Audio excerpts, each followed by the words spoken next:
Bismillahirrahmanirrahim. Assalamualaikum warahmatullahi wabarakatuh. Terasa sekali bahwa kita sekarang ini hidup pada penghujung zaman, pada akhir daripada zaman, zaman terakhir, zaman yang mendekati untuk tibanya hari kiamat. Itu terasa sekali tuh bagi orang-orang yang memahami tentang asyratus sa'ah, tanda-tanda hari kiamat, memahami kondisi seperti ini. Di antaranya yang real, yang nyata di tengah-tengah kita adalah fitnah sudah berada di setiap sisi dan penjuru kehidupan kita. Bahkan dari udara yang kita hirup pun sudah kurang nyaman. Banyak fitnah, banyak fitnah. Yang benar menjadi salah, yang salah menjadi benar. Orang benar dihukum, orang salah disanjung. Orang alim dikatakan ketinggalan zaman, orang bodoh dikatakan modern, dan lain sebagainya.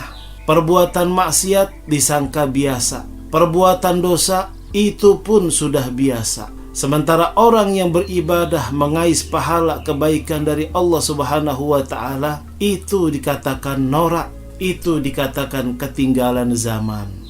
Nah, oleh karena itu ada beberapa yang menjadi catatan buat kita agar kita lebih memahami bahwa kita hidup ini sudah di penghujung hari, sudah di penghujung zaman. Bagaikan hari sudah menjelang malam, kira-kira jam 5:30 sore, ingin malam. Malam itu adalah akhir daripada kehidupan. Bagaikan seperti itu tuh. Nah, kita harus memahami gejala-gejala apa yang harus kita pahami dan harus kita antisipasi. Jangan sampai kita terbawa arus. Ada beberapa hadis Rasulullah Shallallahu Alaihi Wasallam, di antaranya hadis yang diriwayatkan oleh Imam Bukhari dan Muslim dari Anas bin Malik radhiyallahu an. Maukah kalian aku ceritakan tentang hadis yang kudengar dari Rasulullah Shallallahu Alaihi Wasallam, kata Anas bin Malik. Hadis ini yang tidak pernah diceritakan kepada selainku, seperti yang kudengar dari beliau Rasulullah Sallallahu Alaihi Wasallam.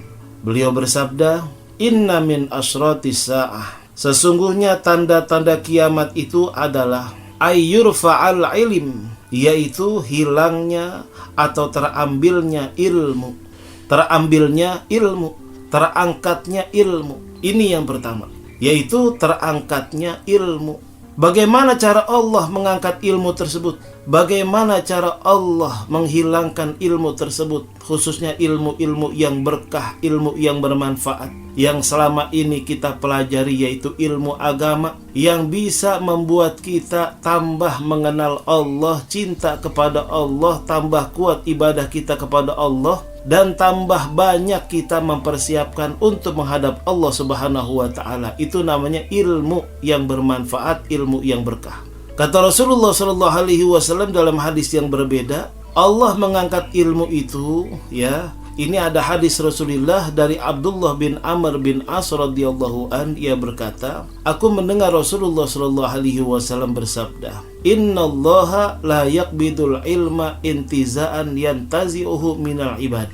Innallaha, sesungguhnya Allah tidak akan mencabut ilmu dari hambanya dengan seketika, ya, tidak langsung diangkat, tidak.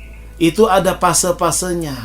Walakin yaqbidul ilma biqabdil ulama. Tetapi Allah mencabut ilmu dengan mewafatkan para ulama. Mewafatkan ulama, orang-orang yang berilmu diwafatkan. Hatta idza lam yabqa alimun ittakhazan nasu ru'usan juhalan. Sehingga tidak tersisa lagi orang alim di muka bumi ini, maka manusia menjadikan orang-orang bodoh sebagai pemimpin. Orang-orang bodoh sebagai pemimpin. Nah, yang pertama, cara Allah mengangkat ilmu itu dengan mewafatkannya ulama, orang yang berilmu, khususnya ilmu yang memahami tentang ilmu agama Islam. Pada tahun ini nih, Allah sudah mewafatkan 158 ulama di seluruh Indonesia saja. Di seluruh Indonesia itu sudah mewafatkan 158 ulama. Di antaranya Kiai Haji Zainuddin MZ wafat. Terus siapa lagi? Kiai Haji Muallim Syafi'i Hazami, seorang ulama besar. Kemudian Al-Habib Ali bin Abdurrahman As-Saggaf Al-Walid sudah meninggal dunia. Dan banyak lagi ulama-ulama yang Masya Allah, yang baru-baru ini meninggal. Kiai Haji Syarifuddin, ya, dari Basmol, seorang ahli hadis. Dikatakan ahli hadis karena beliau di antara salah satu yang masih meriwayatkan atau mempunyai sanad hadis yang mutawatir, yang mutawasil, yang nyambung. Dan seorang alim ulama, Masya Allah, meninggal dunia, dicabut oleh Allah Subhanahu wa ta'ala. Nah, sementara peninggalan ilmunya belum ada yang mewariskan kompetensi keilmuannya, bahwa Allah akan mengangkat ilmu dengan mewafatkannya para ulama. Ya, dikriteriakan ulama, al-ulama warasatul anbiya. Yang pertama adalah ulama itu penerus para nabi, menyampaikan risalah-risalah kebenaran dari Al-Quran. Kemudian innama yakhshallahu min ibadihil ulama. Dikatakan ulama itu orang yang paling takut kepada Allah karena ilmunya yang lebih memahami Allah Subhanahu wa ta'ala. Jadi sangat takut kepada Allah. Tidak ada yang lebih dia takuti kecuali Allah Subhanahu wa ta'ala. Itu diantara kriteria ulama. Nah, ketika ulama sudah diwafatkan oleh Allah Subhanahu wa ta'ala, sampai para manusia ini mengambil pemimpin, mengambil katakan kriterianya ulama, tetapi ulama yang bodoh. Minimal ulama yang bodoh itu ulama yang mengikuti dunia. Dia lebih takut kepada dunia dibandingkan dengan sama Allah Subhanahu wa ta'ala. Ulama yang lebih memilih jabatan dibandingkan dengan ilmunya.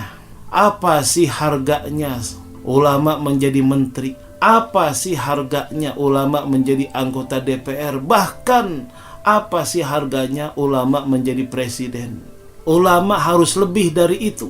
Ulama harus lebih tinggi dari itu.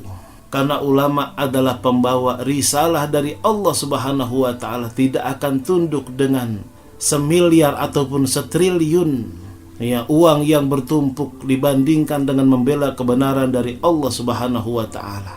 Makanya kalau ada ulama sudah ikut dengan pemerintah, itu termasuk ru'usan juhalan. Nah, karena dia terkenal kemudian menjadi katakan ulama besar, tapi di bawah kangkangan pemerintah yang notabene-nya adalah orang-orang awam. Kemudian banyak orang yang bertanya kepada dia, fasu'ilu. Kemudian mereka bertanya, fa'aftau bi ghairi ilmin fadallu wa adallu. Kemudian ulama tersebut yang sudah menjadi hamba dunia memberikan fatwa yang sesat dan menyesatkan, memberikan fatwa tanpa ilmu yang membuat dirinya takut kepada Allah Subhanahu wa ta'ala, maka fatwanya sesat dan menyesatkan. Na'udzubillah min zalik. Dan ini yang terjadi sekarang ini. Sampai saya pun ini kriteria ulama, Masya Allah, sangat-sangat jauh, masih seujung kuku ilmu yang saya miliki. Saya lebih banyak beraninya kepada Allah dibandingkan dengan takutnya.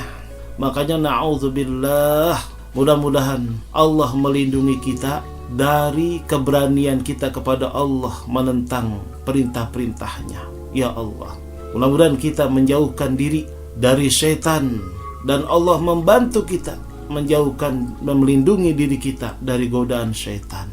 Subhanakallahumma wa bihamdik, asyhadu an la ilaha illa anta, nastaghfiruka wa natubu ilaik. Kurang lebihnya dari saya Al-Fakir Haji Muhammad Amin Nasri mohon maaf. Hadanallahu wa iyyakum ajma'in. Wassalamualaikum warahmatullahi wabarakatuh.